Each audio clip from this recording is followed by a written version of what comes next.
The thermal readout showed 17 signatures in the arena. 17 Vrex, cold-blooded and patient. The human signature was not among them. We checked the calibration twice. The biothermal sensors were functioning within optimal parameters. Yet the human-designated Cassandra occupied a blind spot in our perception, a void where heat should have registered. She stood in the northwest quadrant, visible through the observation glass, her form unmistakable against the igneous rock. Her temperature should have glowed at 37 degrees, a beacon of endothermic waste against the cooler background. Instead, she appeared as a ghost, a silhouette without heat, as if the laws of physics had developed an exception specifically for her biology. The pack had begun to circle. They moved with the fluid grace of hunters who had never known failure, their bodies rendering them nearly invisible against the stone. 17 pairs of eyes tracked her.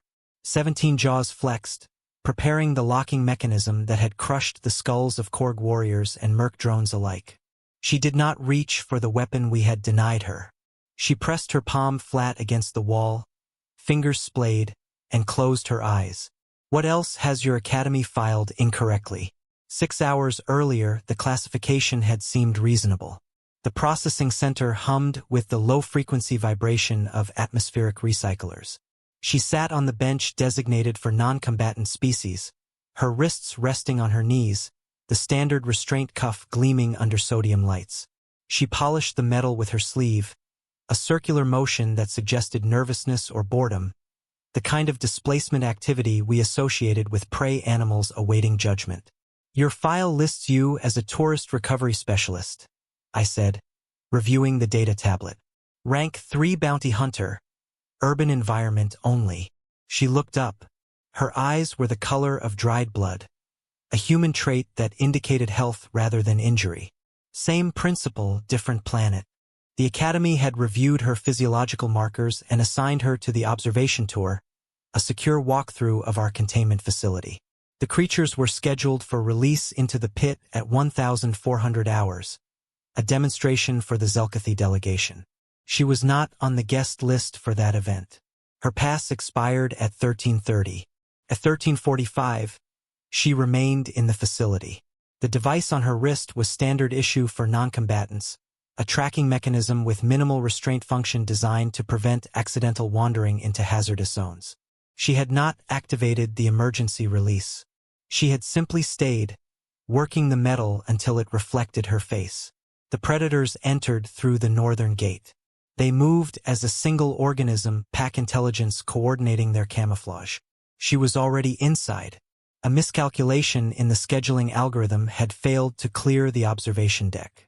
She stood at the railing, watching them flow across the floor like oil on water. She did not panic when the gates sealed behind the last one. She did not scream or attempt to climb the walls, behaviors we had observed in other non-combatant species when exposed to sudden danger. Instead, she descended the stairs to the floor with the deliberate care of someone descending into a familiar subway station, her hand trailing along the banister, her breathing steady and slow. On the monitors, she vanished. The creatures appeared as cool patches against the warmer rock, their bodies matching ambient temperature with precision that had evolved over millennia of hunting on volcanic plains. She should have blazed like a star. Instead, she became a shadow, indistinguishable from the surface itself. We observed her press her back against the barrier, her palms flat, her head tilted at an angle that suggested disorientation or surrender. The security collective agreed. She was exhibiting submission behavior, acknowledging their dominance, seeking protection rather than confrontation. We relaxed our alert status. The situation, while unfortunate, appeared contained. She remained motionless for 4 minutes and 12 seconds. Then she moved, not with the erratic scrambling of prey, but with the linear purpose of a hunter who had fixed coordinates. She walked directly toward the northern cluster, her footsteps silent, her path intercepting theirs at a vector that suggested she could see them despite their camouflage. The first one lunged. Its jaw unlocked, the lower mandible dropping to reveal the inner cutting rows, the signature lock-and-hold mechanism that had earned the species designation SS-36 in our xenobiological database. She did not dodge. She caught the jaw with her left forearm, allowing the teeth to sink into the flesh of her limb, and smiled. Blood dripped onto the rock, hot enough to steam in the cool air. The creature hesitated, confused by the taste, by the lack of struggle, by her free hand reaching toward its eye. She struck with the heel of her palm, not at the eye itself, but at the heat-sensing pit above it, the organ that allowed it to see temperature. It recoiled, blinded not by darkness, but by overload, its primary sense flooded by the proximity of her exposed blood. She used the moment to disengage, not by pulling away, but by pushing deeper, forcing the jaw to its maximum extension until the locking mechanism clicked into its secondary position. The animal could not release her. Its own biology had trapped it. She dragged it with her as she moved toward the stone, using it as a shield against the second creature's leap. Impossible. In the observation booth, Torque's pupils dilated erratically. A click echoed from her wrist. The mechanism she was manipulating was the locking pins, but the gate was already closing. The security collective watched in silence as she worked the jaw of the disabled animal, not struggling against the teeth embedded in her arm, but using its body mass to block the attacks of its packmates, pivoting with the efficiency of someone who had calculated angles and momentum long before entering the enclosure. Her blood loss was significant, 40% by our estimation. Yet her movements retained the precision of a surgeon rather than the desperation of a wounded animal. And we realized then that the file had been wrong, that the Academy had misclassified her, that the non-combatant designation was a clerical error of catastrophic proportions, and that we were not watching a defense, but a demonstration. She was singing. She wiped her hand on her pants. The fabric absorbed the blood without changing color, darkening from charcoal to black in a stripe across her thigh. She checked the cuff on her wrist, rotating it to confirm the alignment of the locking pins, the way one might check a watch before a scheduled meeting. The security collective had fundamentally misunderstood the nature of her behavior against the wall, interpreting her stillness and physical contact with the barrier as submission rather than the active sensory engagement it actually represented, failing to recognize that her species possessed the biological capability to detect vibration differentials through 2 meters of solid igneous rock. Tracking predators by reading the pressure waves of their movement, a sensory modality that had no equivalent in vector evolution and therefore no classification entry in our threat assessment databases, rendering our designation of her as non-combatant not merely incorrect but dangerously ignorant of the hunting stance she had maintained. She moved toward the gate, not to escape, but to seal it.